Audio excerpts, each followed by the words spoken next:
DAP D.A.P. David Adams Podcast. Like the page, share the page. We have our young lady here by the name of Alicia Smith.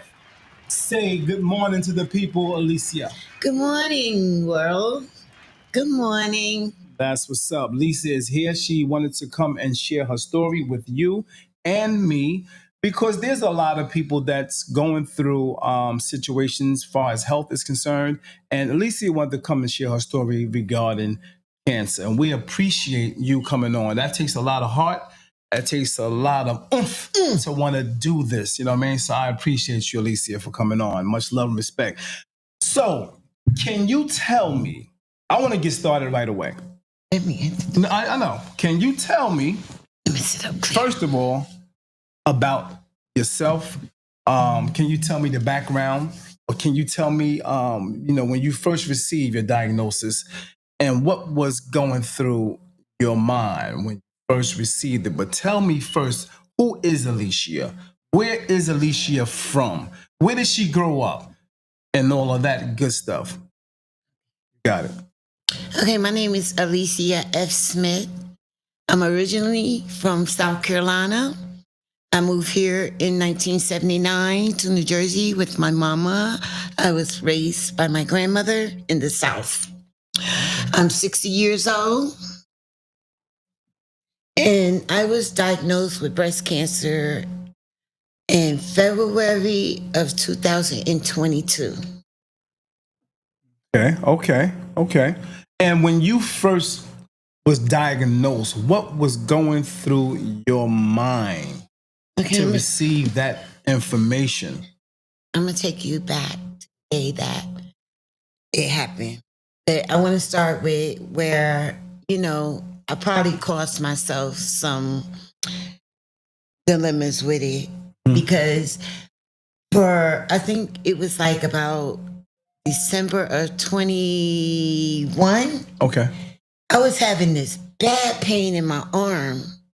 And like myself and a lot of us, we don't go check it out. Right. I just felt like your left arm or my your right arm, it was a pain like it was in my bone. Like this part of your arm, not the shoulder. All of it. The whole arm. It was the whole arm. All the way down to your hand. All the way down to the wrist. Got it. It would hurt. I mean, badly. It was like a pain, like it wouldn't even go away. And I used to just hold my arm on my pillow in the bed. And it was like getting worse and worse and worse. By the day. By the minute, by the hour. Wow. And it felt like it was inside of my bone. Right. And I used to call my girlfriend and I used to tell her, like, I don't know what's going on. And I was doing, working at Amazon then, and I was doing repetitive work by lifting over 70 pounds by myself. Right. And I thought that was the cause. Right. And I never went to the doctor to see what it was. So eventually the pain went away. So you figured it was good. I felt I was good. Yeah. Wow. However, after I got another job in Staten Island, Easy Pass. Right. And I needed to take the COVID test. The COVID vaccine. The vaccine, got you. And this was right after that pain in my arm. Right. And when I took the COVID vaccine, the Pfizer, I took. Pfizer. Okay. 2 weeks later, I started having these lumps form in my breast.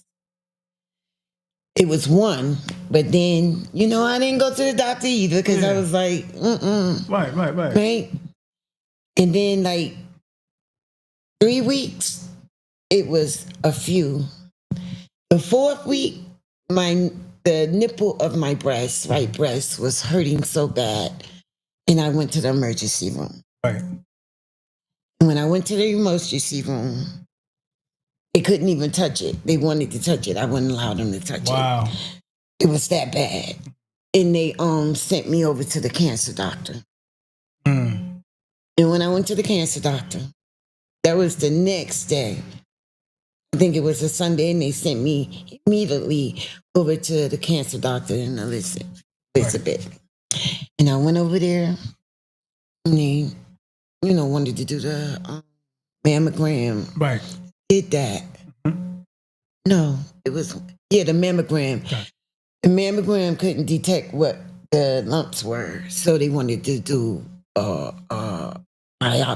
Got you. That thing they stick a needle. Yep. Mm-hmm. Baby, what? I was like, no, you're not. I started screaming and hollering. They didn't do it, so they had to put me on an anesthesia to, Right. the biopsy. Got you. And the doctor told me, she was like, she knew I had cancer. They took me in the room. Wow. No, she took me in the room, David. Wow. And she said, you got cancer. What was your first initial reaction? I looked at her like she had the devil horns on her head. Like, you lying. The devil is a liar. Yes. The devil is a liar. That's came. And I started crying. Wow. I started pouring crying. Mm. Because my first thought of that word cancer is I'm going to die. Right. Of course. I just cried. I was like, take this breast off of me. I take it off. I was hysterical, crying in there. And my surgeon, she was very empathetic. Right. Very, very, she had compassion. And she was like, rubbing my shoulder, holding me like that. Because I was very torn up about that word cancer. Yeah. And she was like, no, we're not going to take the breast. We're not going to take your breast. Because you seen I was all over the place. Yeah. Right? Yeah. And she told me that I had to go see the cancer doctor. Okay. But baby, when I got home, I went crazy. Not crazy, literally. Yeah, explain. Give me some details. What happened when you went erratic. What's that word? I was irate. I was very emotional. Oh man, I was torn apart. Angry, sad, scared, afraid. All those emotions in one. Wow. Not knowing what I was gonna do, because I never, ever, ever had any illness with anything with my body. Wow. I never had an STD. I never had anything with my body. Only time I ever had been in the hospital was to have my children. Right? To give birth. Come and tell me that I had something so terminal. Yeah. Yeah. How did that change your life? Immediately after the diagnosis. How did that change your life? Made me very sad. And, because I'm a spiritual person with God, I never wanted to claim depression. Right? I just always said I was sad. Right. Because I have no one here in New Jersey but me and my son. And my son is 28. So it was just me. No, I have an aunt. She passed away though. Right. But I'm saying the fact of the matter is that cancer. I didn't go look for cancer. Found you. It knocked at my door at the wrong time. Was you upset with God? Some people get upset with God. Some people get angry, like, why me? How you? I prayed, I did this, and how you going to, how this going to happen to me out of all people? I never, ever, I don't think in all my, bad journeys of life, I never got mad at God. I never even questioned him about it. No doubt. What I did was question, what did I do to cause this? Got it. And that was one of the things that I said to the doctor. And I smoke cigarettes, right? Okay. And to this day? To this day. I smoked it. Did the doctor tell you to stop smoking? I promise you, look, right? In that moment, when that day that they told, diagnosed me with the cancer, I asked them, because I wanted to know what did I do to cause this to myself, right? And I asked them, they told them to smoke cigarettes. Mm-hmm. I said, man, smoke cigarettes. They asked me, I said, they had me up almost half a pack a day. Yeah. Wow. I said, is this what caused it? Right. They told me no. No. Wow. They told me no, man. They said no. It could have been generic, Right. hereditary, Uh-huh. or it could have been some of the food. Mm. You know, I was looking to blame something. Yeah. Why? Yeah. I was looking to blame something. And I couldn't find anything to blame. So, you know, I was like, I did it to myself, right? The doctor was so empathetic with me. She was like, no, Alicia. No, Wow. Alicia. You know, I guess she felt my spirit, Yeah, you she know, felt doing your that. pain. You know. Yeah, she was compassionate. Yeah. No, cigarettes did not cause it. And that's the first thing we always, you know, when people smoke cigarettes, that's the first thing we always think. But not realizing it could be food, that the food we eat every day. Baby. All day. God told me that. Wow. That's deep. God told me that. Wow. Them animal foods that we eat, that we love so much, that animal meats, them oxtails, them, you know, I found, you know, during the time of my cancer, I researched a lot. Of course, I know you did. I did a lot of research, you know, about how could it happen, you know, like hereditary genes, genetic genes, which I don't, you know, it runs in my family. Though, all types of cancer. However, you know, the most I say entity with the cancer that, whether it's breast cancer, colon cancer, ovarian cancer, it comes from some of the foods we eat. Now, I don't go into the government and all that stuff, but for me, you know, researching a lot,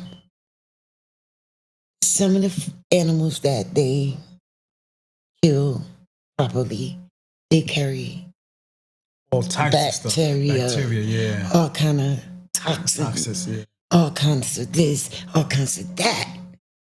And for us to eat that, it could be, you know, I found out too that our bodies are red, have cancer cells in it. Right. Bad cells and good cells. I never knew that. Wow.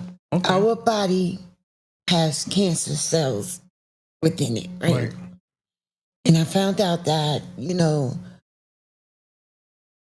with our cells, we have these white cells that, you know, it's like a lookout internally with our bodies, right? And it detects the germs or bacteria or toxin that is trying to enter something. Right? And somehow, you know, maybe when I took the Pfizer, you know, because I blamed them. Yeah, so, you know, when you said that, when you mentioned the Pfizer, that's what actually came to my mind. I mean, I blamed them. Did you look into that even more deeper? Because a lot of people, I think, were getting sick after they took tests. I mean, after they took the vaccine. I don't know which one is the one that, you know, made people more sicker or what, but it did show in stats that a lot of people were getting sick after they took the vaccine. Let me tell you something. Go ahead. When they put that little thing in, it was, I didn't understand what they did because it was a 1-2 second thing. I didn't get no sickness. I didn't get nothing. And when I got diagnosed, I blamed them. Of course. Right? Of course. However, after, you know, marinating and digesting all this stuff. And more research. It was the best thing that could have happened to me. To you? Okay, so you know why? Go ahead. Because my mom told me I had that pain in my arm. That was the first sign of my cancer. Right. But I never looked at it. Right? Because I didn't have no lumps. I didn't have nothing. And when I took the Pfizer, it pushed it on. Oh. And I just imagine if I didn't do that. See, God set things up and we don't understand. You know, he set things up. And I got this job and it required me to have that shot.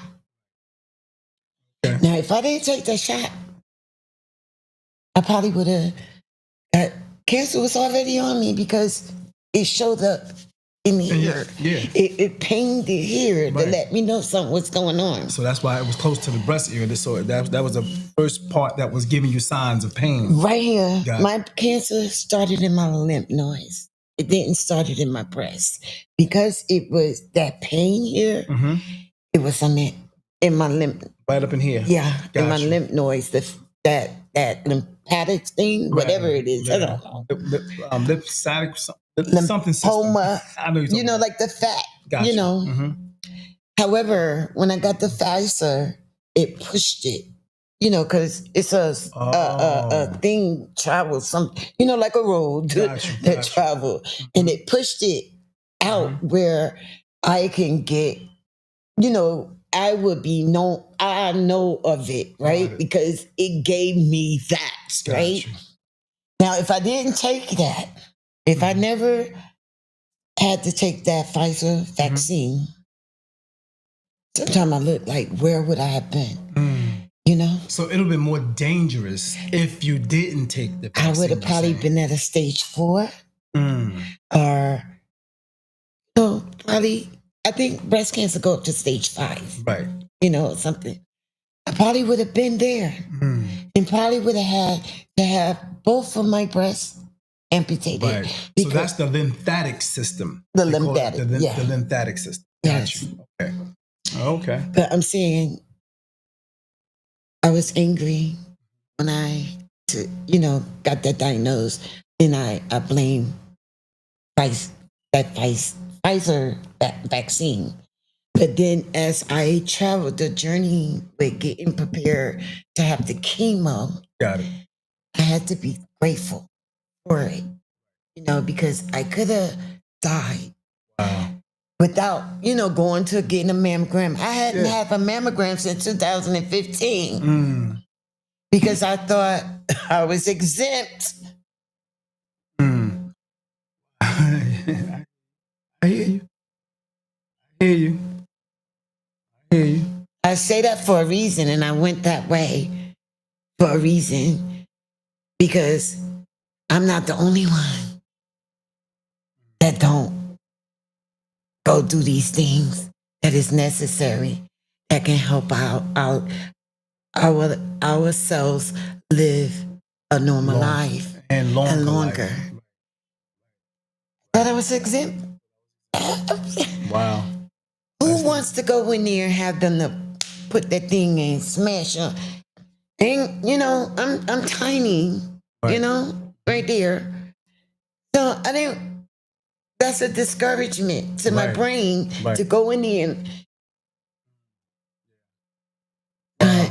We need to do that. What was the hardest part of the journey, physically, emotionally, or spiritually? All of it. All of it? All of it. Chemo, when I did, even before I started doing the treatments, right? I had started changing my eating habits. I had started doing juicing and vegetables, right? And I was doing it like not regularly, but I would do it. I would have it a part of my monthly intake, right? When I started the chemo, the first, I want to let y'all know that I had 4 pints of the strongest chemo. Not the one that... Not the weak stuff. Not the weak stuff, baby. They're... The strongest level. Look, I never knew that there are different levels to breast cancer or cancer and all that. I never knew that, So that's a good thing that I had to go through that to learn, I never knew that, everybody that has breast cancer don't have to do chemo. Everybody that get any type of cancer don't have to do chemo. Right, because there's levels. Got it. They just do radiation. And I remember going in my church and they used to have this thing about everybody they celebrate. And, I've known of people that had that and they just had, probably 2 days of radiation. Right. And they celebrated with me. like it was. Yeah. What? Yeah, that's deep. Do you know what I had to go through? Do you? Alone? Baby. Was there moments where you wanted to just give up? And I did. I could imagine. What kept you going? And what was that wanting to give up like? Tell you what it looked like. After my third, I was going into my fourth treatment. I tell you, I have 4 pints of chemo every 3 weeks. So the fourth month that I went into it, in the beginning, it takes your hair, it takes your hair off your head, right? And on my fourth treatment, it took my eyebrows, it took my eyelashes, it took every hair on my body, right? Right. And I remember it gave me a whole, that beautiful weave stuff, right? Right. However, it gave me a whole bald head with webs, red spots. I got pictures of it. Right. I got pictures of it. I wanted you to show. Okay. Yeah, but yes. And when it took your hair, how did that make you? Seeing your hair gone, how did that make you feel? Exactly. I went and had it cut, shaved. Because my surgeon, she said to me, because she seen my emotional state. Right. From just knowing of the diagnosis, right? Do you have those pictures on Facebook? Yeah. All right, I'm here now. Where? Let's see. Yeah. Wait a minute, no. That's when my hair was growing back. Go so down this is some more. Going back. Down some more. Okay. All the ugly hair. I can laugh at that now. Here. No, go down. Go all the way down. All the way down. Going down. You gonna see that? Alicia is a cancer survivor, and this morning we're talking about her struggles with cancer and her hair loss and all of that, and how it made her feel when she started losing her hair. Here? Go ahead. All right, let's see.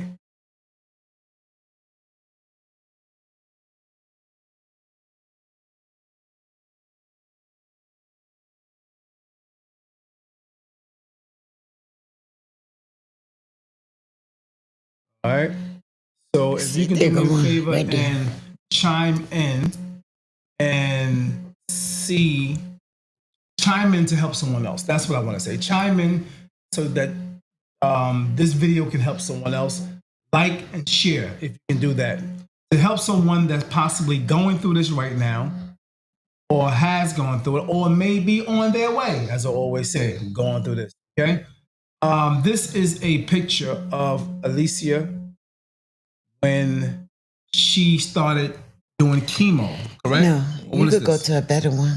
Okay. A better one, because that's when my hair started growing. That's when it started growing back. But this is what she was talking about when she having all types of stuff in her head. It's right next to that one. Okay, let's go this way. I had to. Right? Nope, that's not it. No, that's a beautiful picture. That's when I was young. Okay. All right. So she's trying to show you pictures of her when she was going through the chemo, and she just want to give you actual facts. She want to give you actual facts straight. How's this right? This one right here? Get down. You're gonna see where the spots was. Okay. She said she want to show you where the spots was all over her head. Go ahead. Going down. Okay. We're going to her Facebook page. Right here? Right okay, there. This is another shot. She had marks all over my face. All over her face. And marks all over her head. This is the picture she wanted you guys to see. All right. So let me answer that question that you asked. Yeah, the emotional. Was it more emotional? Was it more mental, spiritual. You said it was everything. Everything. Go ahead. And the day after the fourth treatment, I wanted to die. Really? I literally wanted to die. Not only because I had breast cancer, because I passed. Say that one more time. You gotta speak up louder. Oh, I'm talking loud? No, stay loud. Okay. It just goes down sometimes.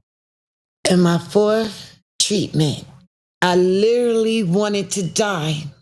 Really, I literally just, not because only the breast cancer, not only because of the breast cancer, right? Because my mom had passed, was gone. How long ago did your mom pass before you had cancer? That was cancer. 5 years before I got diagnosed. So your feelings of mom was getting to you on top of the cancer. And I know she would have loved on me. Right. My mother would have loved on me. Right. Yeah. I get it. Yeah. I definitely get it. But I laid up in the bed. Let me tell y'all. I laid up in the bed for 7 days. Within the 7 days, the only time I got out the bed and I would get my son to help me get to the bathroom to, urinate or whatever it was I had to do with the toilet. Right. And I would go back to bed, no shower, no nothing. I couldn't even smell how I smelled because I was so mentally exhausted and emotionally drained, man. And I wanted to die. I wouldn't say it out my mouth, but within my mental and my spirit, my soul, I was saying, God, take me. Wow. But on that 7th day, now I'm not, I promise you, I'm not just saying this because in the Bible it say the 7th day something. I'm telling you, on the 7th day, I don't know where I got the strength to get up and go to the shower. And when I got in that shower, David, people, the water running on me and all this yellow stuff comes out of my rectum. Wow. It wasn't like poop or nothing. It was like a jelly type of stuff. Right. It was like, I'm telling you, that scared me. It scared me, but something about it made me, get more connected with God. I promise you. Right. And on that 7th day, that's when something comes to my spirit and says, you have to change your eating habits. And I changed my eating habits by doing all kinds of fruits and vegetables, not the sugar ones, the sugarless ones, like raspberry, strawberry, blueberry, sometimes banana. I was getting, I never even know we had passion fruits. I never even know that we had sour sap. I never even know, none of that stuff, right? And I started doing all that stuff, and I started, getting my, Right. Yeah. I got you. Yeah. Makes sense. All right. So, who are the key people in your life at this time that really was by your side, and how did they show up for you? How did they show up for you? Let me tell y'all something. I remember I had the surgery where they cut the mass out, which I had too. Right. And my right breast swelled up so big, man. And I was so weak, I hadn't got skinny. Right. Very tiny. And I would come up on Facebook. A lot of people know I would come up on Facebook showing every dimension of my journey with cancer after the 7th day I got up. And let me tell you something. I needed, because I had to have things to hold my breast into place where it was supported. And I wasn't able to do so, right? And when I allowed it, shared it on Facebook, it was so many women sent me beautiful sports bras because I couldn't wear bras. And still to this day, I can't wear bras. Right. But Facebook did it, right? On the physical note, it was my son. Wow. Okay. And he didn't know what to do. My son was so, I could see it in his face, and I hate it, but he was the only thing that I had close to me. No doubt. That's what's up. Yeah. That's what's up. So, next question would be, what did you need most from people, but didn't always get? What did you need from people? Love. Compassion. Understanding. Got it. Empathy. Right. And I ain't gonna even talk about that because I don't want them to, about to go into that place. Well, was there any was there anything someone said or did that gave you strength during the darkest moments, the time that you said you wanted to, off yourself? You wanted to leave, not off yourself, but you wanted to leave this earth. I wanted to die. You wanted to go. Yeah. So, there's a difference. Yeah, no doubt. Was there someone that gave you some inspiration and during that time? Marvin Sapp. I know that's right. Marvin Sapp. So you really was into the spiritual music. What? Heavy. I remember seeing you a lot. Marvin dancing Sapp. every morning. I remember seeing you every morning with spiritual music on every single morning. Yes, sir. I remember this a few years back. I remember you constantly, and you would be, cooking, making your mixes and your juicing, and you got spiritual music in the background. So that was... I have Alexa. I let it play all through the night, all through the day. At times, that was all I had. Wow. Marvin Sapp. Yolanda Adams. She was in there too? She was in that playlist? Yes. Okay. It was one more. William McDowell. The one that topped it all off. William Murphy. Baby. Okay. But the more that I... because sometimes I couldn't do nothing but lay on my couch. I couldn't even make it to my bedroom. After the chemo, like going into the 5th and the 6th treatment. And let me tell you something else, right? Not right this minute, but I'm telling you, that spiritual music would enter my body, where it hit my soul, that would uplift me to be able to get up and slowly move, man. Wow. Let me tell you something. Let me tell you the truth. But I was going to say, there's some good things about all of this that happened. There's some real good stuff about it. Yeah. And what's that? Chemo cleans your body. Even though during the treatments, it kills all your cells. I didn't know that, the cells rebirth their cells by what you put into your body. The bad cells? It kills every cell, all good cells and everything. Right.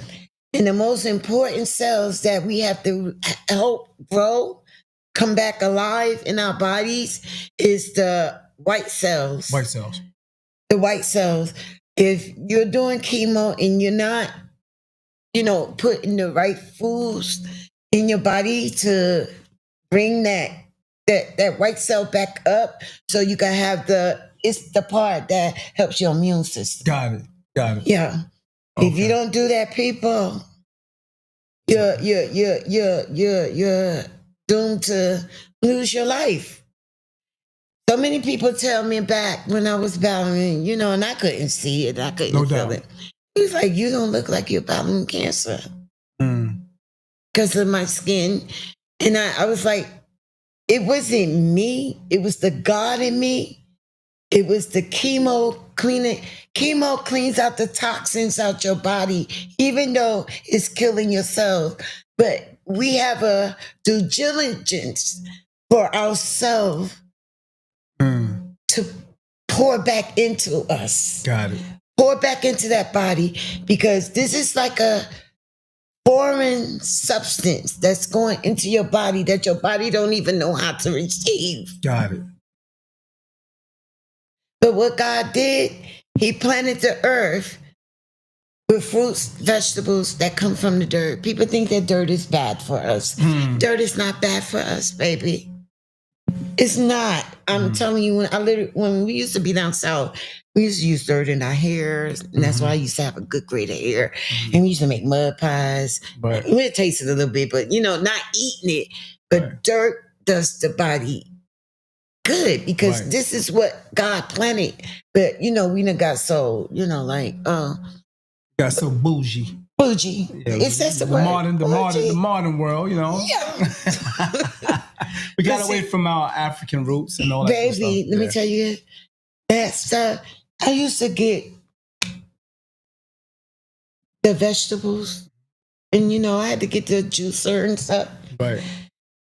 I'll be looking at the TV and they be talking about, oh, you got to wash it so clean. You got to wash. Do you know you're washing all the stuff off of it that God put in there? So, I know the world is messed up, with pollution and bad particles and stuff. But that dirt is good. It's good for the body. Nobody believed that, but it's good for the body. Deep. That's deep. It's good. Was there anything, let me say, how did you handle the physical toll, the treatment, the chemo, the surgery, radiation? How did you handle that?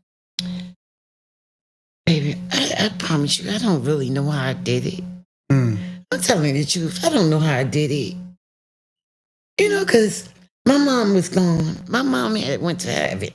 And I know she in heaven. I didn't know how I, pushed through that. It was the strength of my relationship with God. And in the midst of all the trauma and all the stuff that I went through with the chemo, trying to heal me. Because if I would have not listened to God, I would have died. Right. But oh man, I gained a relationship.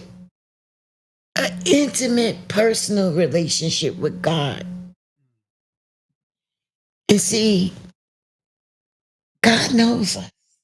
Big time. The Spirit of God knows us. He don't come in flesh.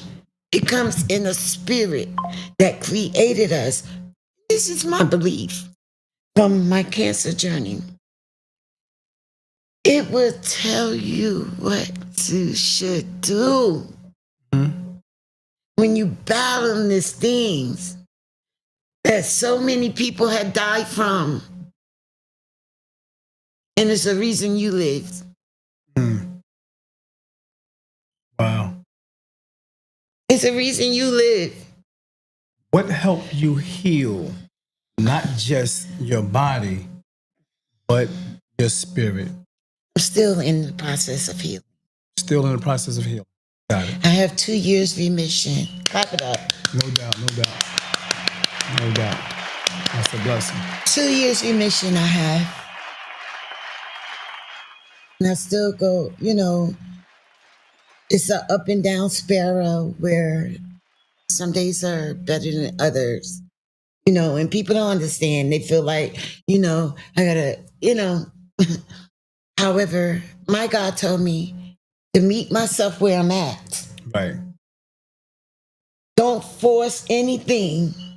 Just like you don't force a relationship. Facts. You don't force anything that your body tell you, take a break. Pause yourself. I no longer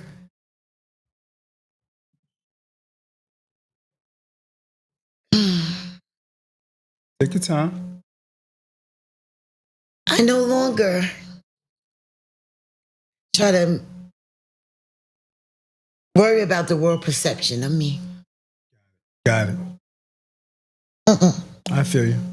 60, baby, Miss 60 years old and I've been through the war on this earth. What? I put myself through some, and some just came in my life.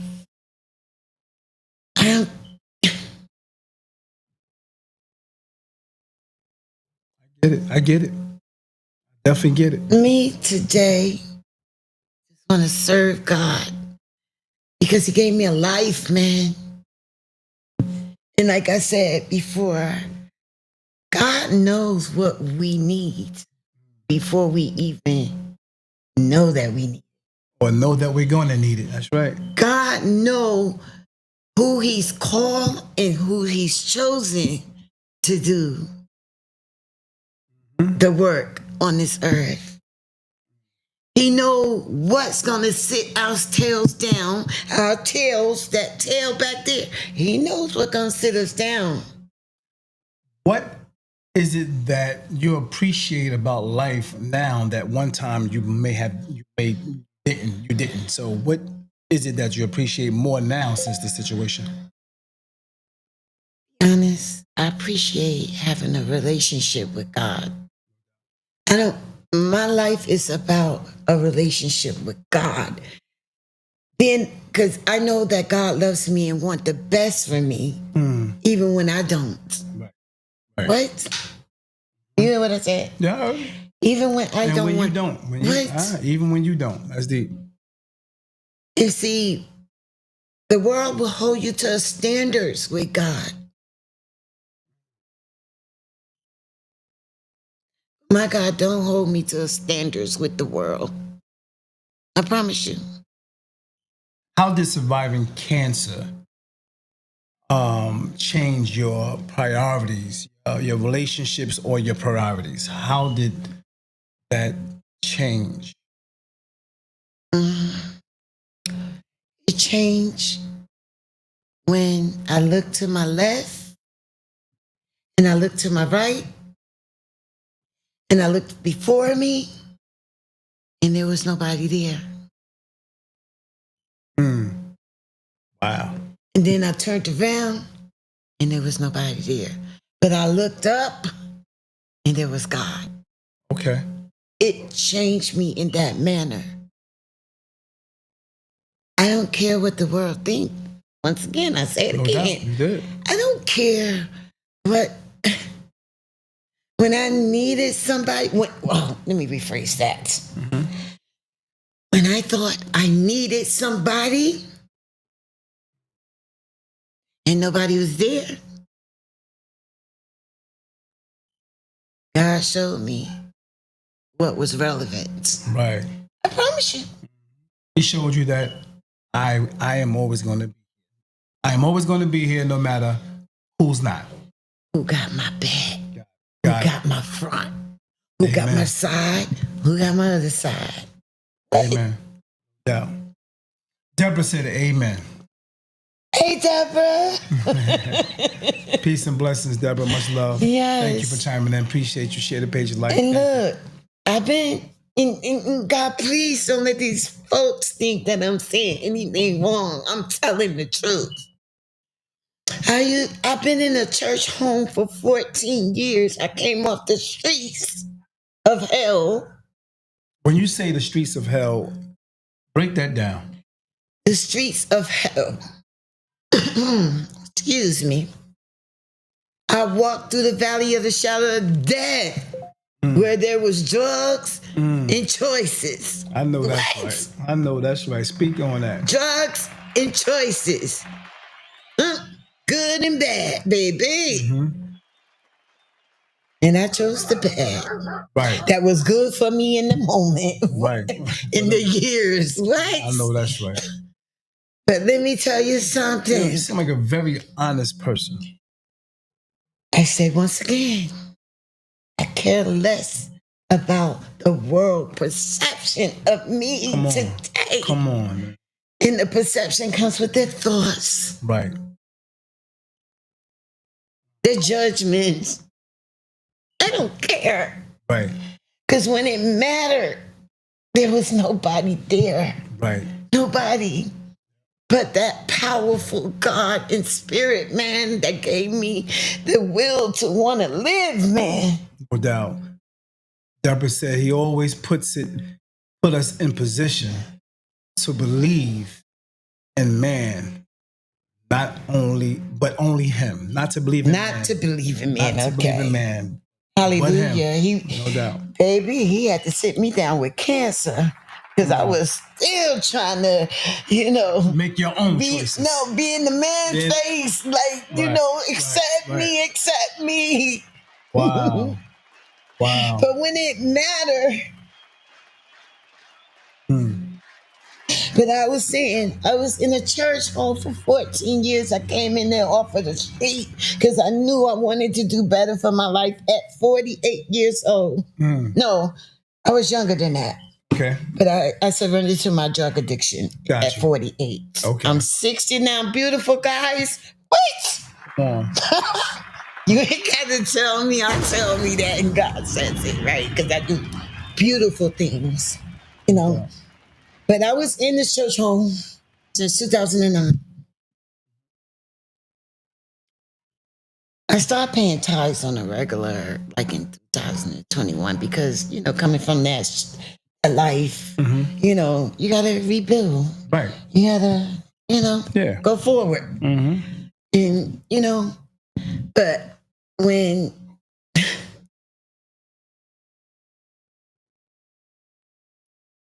and I used to say I was mad at them. I used to feel like I was angry at them until God said, He set it up that way. He, in my illness with cancer, breast cancer, God told me He set it up that way. And I can't be mad at those that did not show up for me. Right. Because He set it up that way where I only rely on Him. Because if they would have showed up for me, I would have been getting brokenhearted here and there. I would have been, Right. But see, today nobody can break up my heart. I promise you. I get it. I'm not saying this just to be saying it for people. I'm telling you, it was something about that breast cancer journey that made my life, gave me a new look at my life, man. And I'm grateful. I'm not perfect. No doubt. I try to tell people I'm not perfect. I am still human. I still have emotion. I still have feelings.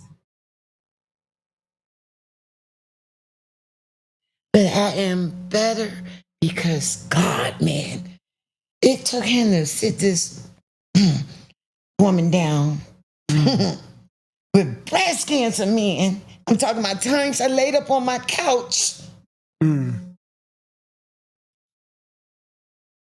Months, baby. Wow. Just with my mind on God.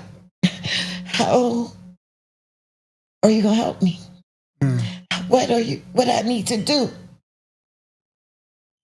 And I used to say on Facebook Live, it helped me. Facebook Live helped me. Right. Helped me. That was definitely an outlet for you. It's the biggest outlet for me. Because I couldn't go, Right. Jesus. What advice would you give someone who just got cancer today? They just got it and they contact you. They contact Alicia. I would tell them, honestly, first and foremost, embrace what you feel. Come on. I wanted to cuss. That's all right. I wanted to cuss. Because I mean this from the bottom of my heart. Embrace what you feel. Don't let nobody tell you you're looking crazy or do. Right. You got to endure them pain. You got to endure what you're going to go through. Embrace what you feel, first and foremost. Secondly, start connecting with that God inside of you. Because God ain't going to use you like He used me. He going to use you like He want to use you. You feel me? I feel you. I feel you. He can't use all of us the same. Right. It's too much that adversity in this world. He gonna use you the way He want to use you in your circumstances. And a lot of times we look at that thing like it's bad, baby. I'm telling you. Look how gorgeous I look with that bald head. Did you put it up there, Dave? It's up there. It's up there. I know that's right. Oh, right. When you love yourself, God teaches you to love yourself. To love. You said no matter what, God teaches you how to love yourself, no matter the circumstances or the consequences. That's what's up. The unlovable was Alicia. Yep, I hear you in the morning say, "Good morning, everybody. This your beautiful sister, Alicia." You know what I mean? Even in the worst of moments of that morning, you might not be feeling good. You express it, but you come on there with, "Good morning. This is your beautiful sister, Alicia." Then you explain, "I'm in pain. I'm this. I got. You know what I mean?" But you still feel good about yourself, and you express that. You know what I mean? And that's a beautiful thing. You know why, Dave? It's not nothing with this mess right here. Yeah. None of this mess. Right. It's the things that I do better today within me. Right. That's why I say I'm beautiful, because God tell me I'm beautiful. Right. I'm talking about a person that used to cuss like a sailor. I don't think a sailor cussed like I did. Every word ever came out of my mouth was profanity. Right. No doubt. I could see a person panhandling on the street, and I could have, I don't have a change thing no more in this car. But I would take my money and give it to them, not worrying about what they're going to do. Why? I never panhandle it, but I did other things in my drug addiction. Got it. And I used to want people to empathize with me the way that God has me to empathize with them people. Got it. I'm not worried about, you say you want something to eat? Okay, here. I'm not saying, oh, you got to get in my car because I got to take you there and stuff. Right. No. You said, and I have it, I'm giving it to you. You do what you want to do. You got to answer to God. I'll tell you this story. I remember when I was using drugs, heroin, I snorted. Okay. Right? And I remember I wanted to get high this day. I was living in a shelter in North. Got it. My mind, all it was, wanted to get high. Right. And I walked down City Hall. And, like talking to God, like, let somebody give me some money. I'm going to tell them I want something to eat, but I'm going down to West Kennedy. Right. Get my bag. Right. Look, God had other plans, right? Transparency for you, y'all. Look, God had other plans, baby. This lady that worked in City Hall came out, and she started talking to me. And we started talking about God, right? And we was just talking her whole half an hour lunch break. I know her, she ain't know me. But something about me, she seen, God. Right. At the end of our conversation, this lady she took my hand and she put some money in it and closed it up like that. And she said, you better go get you something to eat. Because if you do anything else, you're going to have to answer to God. Wow. And I was so scared to open that hand. Until she got up the stairs in City Hall. And I opened my hand and I saw a $10 bill. Wow. Baby, I had to fight with, because I had to fight. Because the lady said that I had to answer to God. And, I was in the process of stopping, quitting the drugs. I was in the process of not using the drug. And I thank God that I had walked away and I went, it was Green Street. It was a restaurant and I wanted to spend that whole $10 there. I was too goddamn scared to do anything that I wanted to do mentally with that $10. Wow. And And from that day on, power, my life had changed from using them drugs, man. the power of the word. Power of the word. Encouragement. And that lady, she didn't know me, man. She ain't know you. She didn't know me. Yeah. And she said that, and she was, I was inspired by her because, I hadn't messed up my life, but she was a Black woman working and, Yeah. took kind to, That's what's up. So, what would be your legacy? Your message? Do you want people to take from your survival story? What do you want people to take from your story? I really want people to take from this in any given circumstances, sisters and brothers. Listen to your body. I got another little part of this I want to tell you. Listen to your body. Your body has a language of its own. It ain't like our tongue. It ain't like our, what we think. Your body tells you stuff. On my sixth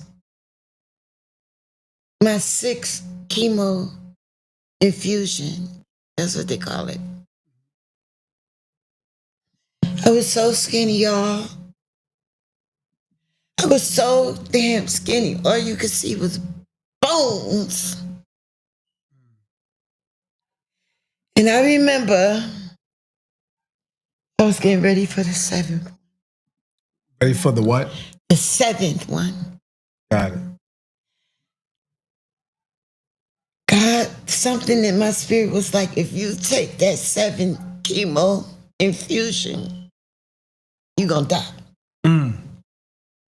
My body had no fat, no nothing on it, y'all. Mm. And I was so drained. I was so... Wow. And I called my pastor of the church. And I tell him, I said, Pastor, God said if I take this next chemo, I'm going to die. And, God was my internal body. God is my internal body. And let me tell you, I said, could you please help me talk to my oncologist? Because he was trying to push that thing on me. Mm. And let me call him on the phone with my pastor on the phone, that pastor. And I tell him, I said, I can't come in because that's what's going there next day. I said, I can't come in for the infusion because God said I'm going to die. And when you talk about God, people think you're crazy, and I get it because when I was young and people used to talk about God, I used to feel like they was crazy. Yeah. Wow. History repeat itself. Right. But I'm telling you, I had to keep telling this oncologist, I have nothing, my body has nothing to fight the chemo 4 pints. I had nothing to fight. If you put it in me, I'm going to die. Wow. I had no taste bud. I had no appetite. Only thing I could do was force water down my throat. So you basically telling them to stop. Don't give me, I don't want no more. I tell them I'm not coming in. I have to give me a month. And, then go to the next, start the 7. So you feel like you would have died if you kept doing it. I don't feel like, I know I would have. Wow. Look, I'm telling you, when you lay in there and you can't, you coming from having the chemo, it then got you bone. You ain't got no bones. Y'all ain't see me there on this because I couldn't even get up on Facebook or nothing like that, go live or nothing like that, right. Because I didn't have. You was weak. I couldn't eat. I couldn't nothing, y'all. But I tell the oncologist, the man that's prescribed the chemo that goes in my body, I have nothing to fight. You see it. What was his response when you told him this? Oh, if I don't take it, the cancer gonna come and the cancer. Regular thing. Some bull crap. Some bull crap, y'all. It was some bull crap. Wow. But at the end of this conversation, I told him, after he kept trying to encourage me to come in and take it, and this go. I said, well, last thing I said, but my body said no. Mm. So my body is God. If Yes. You said my body is God. I said this. My pastor is my witness to this. Come on. I thought my pastor was going to intervene and help me, but he said He didn't say nothing. You had it. That's why. That's what He knew said you to had me. it. Wow. I said that, and I said, if that's the case, then it's time for me to go. Come on. And I'm not scared to die, right? I didn't take it. Wow. I didn't go in for that treatment, and I'm still here. Come on, man. I went back after the eighth month. I missed the 6th and the 7th month. I did not take it. And when I went in there to take it on the 8th month, my oncologist says, Alicia, you something else. I said, I know, because I follow God. Come on. I don't follow men. Right. So when you went back to take it, everything was working out a little better. So your body probably needed a rest from that chemo. It needed a rest. It needed to be able to put something inside of me, the smoothie and the juices. And I had to start doing whey protein and all this stuff in order to fight. That was a monster. Yeah. It made you weak. So you had nothing to fight. It was 4 pints of that mess. Pints, bags like this. Yeah. Wow. But that's what I need to tell people. So many of us listen to our doctors. Do you know them doctors get paid $50,000? It was $50,000 from my insurance company within 6 months for this poison to go in my eyes. So why wouldn't they push it? They got to get paid. They got a lifestyle. Yes. They got that yacht. Yes. They got to pay for that yacht. But my oncologist, after he seen that I stood on business with myself and my God, he respected me. Of course.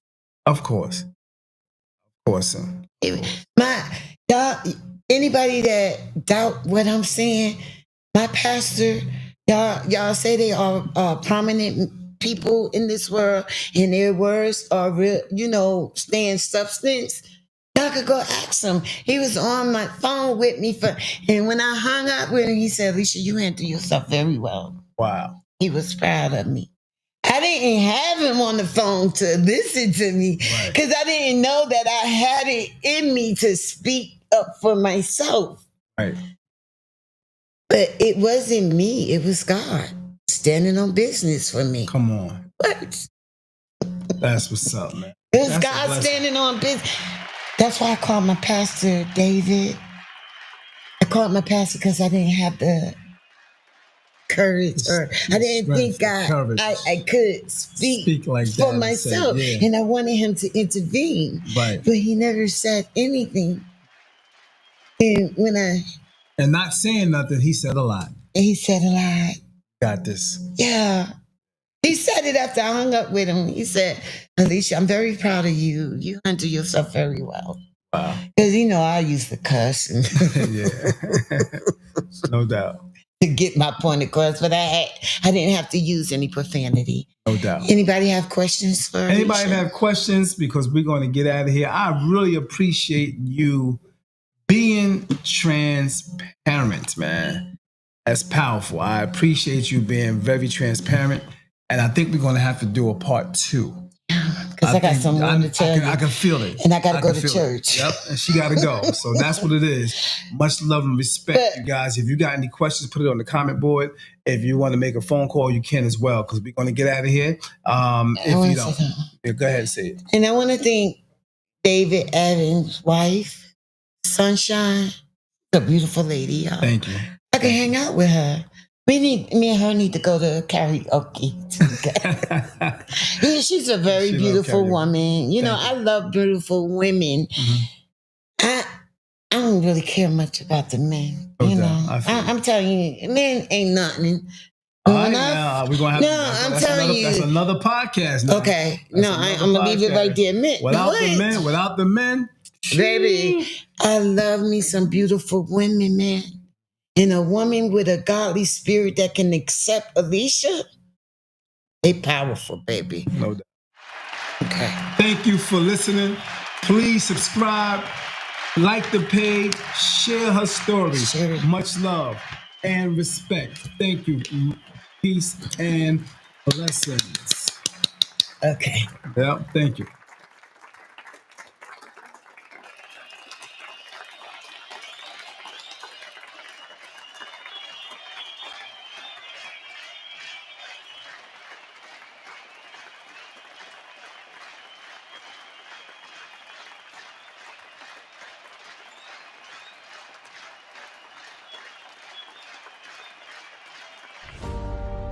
Some people talk about wearing many hats. Tammy Weaver Henry, she lives it every single day.